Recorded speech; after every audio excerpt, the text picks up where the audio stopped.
Le ferite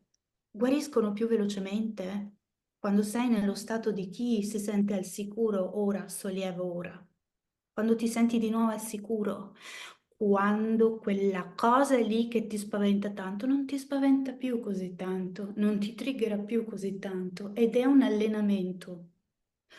Per molte persone, a detta di Sarno e delle stesse persone che lo hanno vissuto,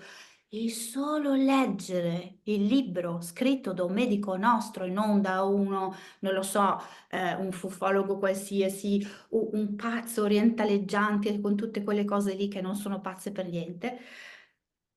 gli ha dato un effetto di rassicurazione, di sicurezza, che questa cosa non è solo sì, boh, non lo so, sì, potrebbe aiutarmi, ma no, no, no, questa cosa funziona veramente ed è codificata e non è perché lo dice